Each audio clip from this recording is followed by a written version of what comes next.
साकी बाबा कदम प्रकरण 15. दुसऱ्या दिवशी कलकत्त्याच्या सेशन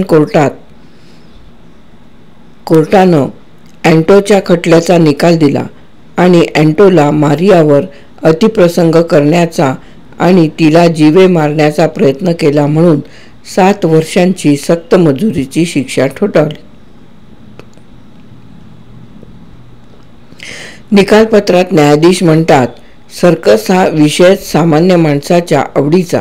त्यातल्या त्यात प्रोप्रायटर रामय्या यांची the great red Indian circus ज्यावेळी कलकत्त्यात खेळत होती तेव्हा तिनं कलकत्त्याचीच काय पण साऱ्या बंगाली रसिकांची मनं काबीज केली होती. अँटो आणि मारियाची संमिश्र कामं लोकांना फारच आवडत असत, पण सर्कशीत मोठ्या कौशल्यानं मारियाच्या सर्वांगाभोवती चाकूफेक करणारा हा अँटो जेव्हा वास्तवतेमध्ये मारियावर चाकू घेऊन तिचा जीव घेण्याचा प्रयत्न करू लागला तेव्हा ती मोठ्या सुदैवानं बचावली व ही केस भरण्यात आली. आरोपीतर्फे त्याचा बचाव करण्यात बॅरिस्टर चौधरी उभे राहिले आणि आपल्या जन्मजात पांडित्यानं त्यांनी ही केस चालवली.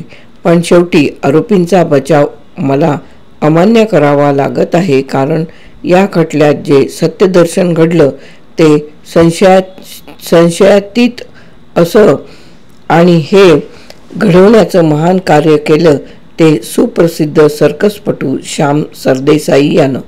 तसं पाहता श्याम याचा न्यायालय प्रांत मुळीच नव्हे, पण मला आश्चर्य वाटतं की या असामान्य बुद्धीच्या तरुणानं ज्या तऱ्हेनं नंजाप्पांचा उलटतपास केला, आर्ग्युमेंट्स केल्या, ते पाहून वाटलं की खरोखरच निष्णात कायदेपंडित होण्यालायक तो आहे खरा.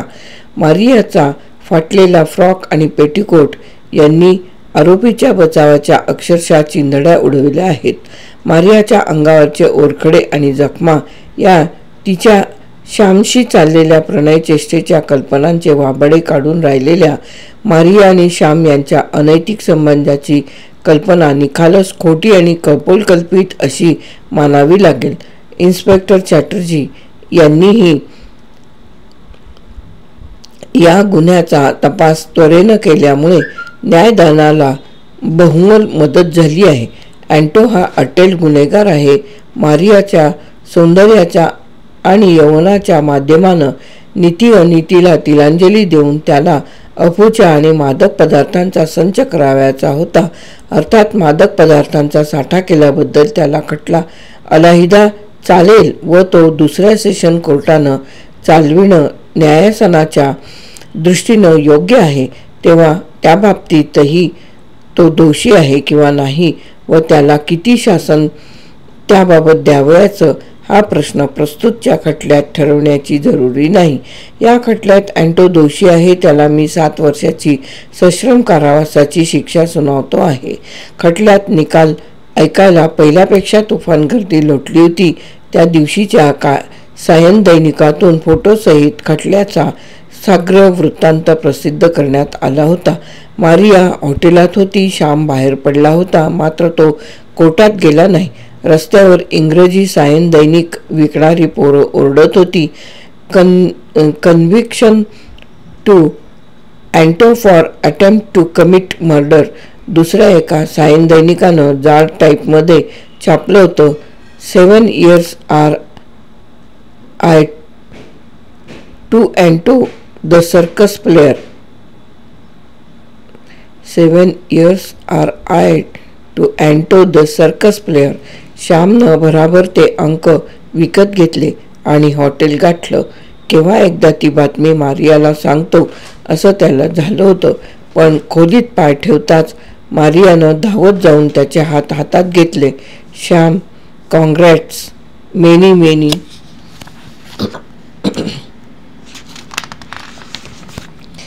Many many congrats. हो, तुला कळलं देखील? हो, मगाच कलकत्ता रेडिओच्या प्रादेशिक बातम्यात ही न्यूज देण्यात आली. अगदी प्रथमच.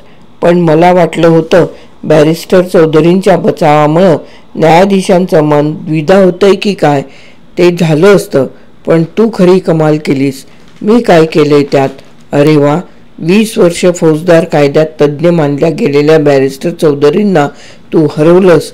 खरंच एवढं कायद्याचं ज्ञान कुठं मिळवलंस? मारिया, अगं कायदा आणि व्यवहार ज्ञान दोन्ही एकच. मी जे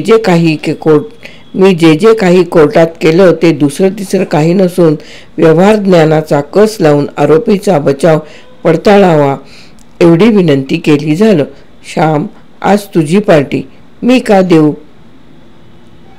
सायन दैनिकातही श्यामबद्दल न्यायाधीशांनी लिहिलेली ओळ वाचत मारिया म्हणाली, या तुझ्या कौतुकाबद्दल. ओके, माय पार्टी टुडे. पण मी पिणार नाही हं. पुन्हा तेच? अरे मी तर आज इतकी पिणार आहे की बेहोश होईपर्यंत. आणि हसत हसत मारिया त्याच्या जवळ आली तेव्हा तो 2 पावलं मागे सरकला. का भ्यालास? हो, कशाला? तुझ्या अभिनंदन करण्याच्या तऱ्हेला. म्हणजे मी नाही समजले. ते न समजावं हेच बरं. Oh I see, you are afraid of kiss, isn't it? हो, भीती वाटते मला. श्याम, मी तुझी कशी उतराई हो? केवढं उपकाराचं प्रचंड ओझं माझ्यावर लादलंस. कसले उपकार आलेत त्यात? एकदा माझा जीव वाचवलास अन अब्रूही. दुसऱ्यांदा कोर्टात अँटोच्या बचावाची धूळदाण केलीस. कसे फिटतील तुझे उपकार सांग. तू ही उपकाराची भाषा बंद केलीस की? यू नॉटी यंग मॅन, असं म्हणत मारियानं त्याचा गालगुच्चा घेतला. त्याचवेळी दारावरची बेल वाजली. वार्ताहरांचं एक टोळकंच आलं होतं. त्यांनी दोघांचं अभिनंदन करून त्या केसबद्दल त्या उभयंतांची प्रतिक्रिया विचारली. श्याम म्हणाला, सत्य उजेडात आलं तर? मारिया म्हणाली, बंगाली जनतेच्या सदिच्छा आणि शुभेच्छा माझ्या पाठीशी होत्या म्हणूनच मी प्राणावरच्या संकटातून निभावले आणि न्यायासनानं मला निष्कलंक ठरवलं. त्या रात्री श्याम उतरलेल्या हॉटेलातच खास जेवणाची पार्टी आयोजित करण्यासाठी खाली आला. तोच हॉटेलच्या दारात बॅरिस्टर चौधरींची गाडी. श्यामला पाहताच ते उतरून पुढे आले आणि त्यांनी श्यामला चक्क आलिंगन दिलं. Congratulations young man. Thank you sir. Maria कुठं आहे? मला तिचंही अभिनंदन करायचं आहे. पण सर, आपण कसे काय आलात? का केस संपली? आपला विरोधही संपला. कोर्टाच्या बाहेर पडलो की सर्व विसरून जात असतो. पण आम्ही अजून विसरलो नाही. मारियाशी आपण बोलायचं म्हणता, पण ती तुमच्याशी बोलेल की नाही याची शंका वाटते मला. चला, मला दाखवा पाहू कशी बोलत नाही. मिसेस चौधरींनी तिच्यासाठी आज खास जेवण केलंय. तुम्हा दोघांना न्यायला आलो आहे मी. काय जेवायला आणं तुमच्या घरी? येस, आज मी माझा पराजय सेलिब्रेट करणार आहे असं समजा. श्याम त्या चमत्कारिक माणसाकडं आश्चर्यचकित होऊन पाहतच राहिला. चल चल, मला मारियाला निमंत्रण देऊ दे.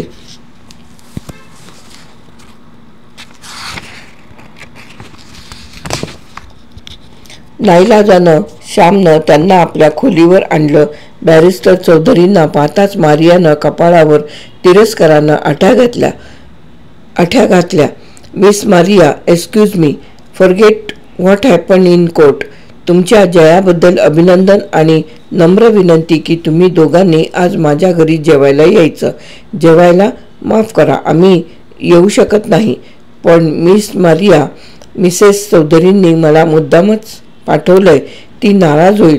भर कोर्टात आमची पुरेपूर बदनामी करण्याचा प्रयत्न केलात आणि आता जेवणाचं निमंत्रणही द्यायला येता. तुमचं वागणं विसंगत नाही वाटत तुम्हाला?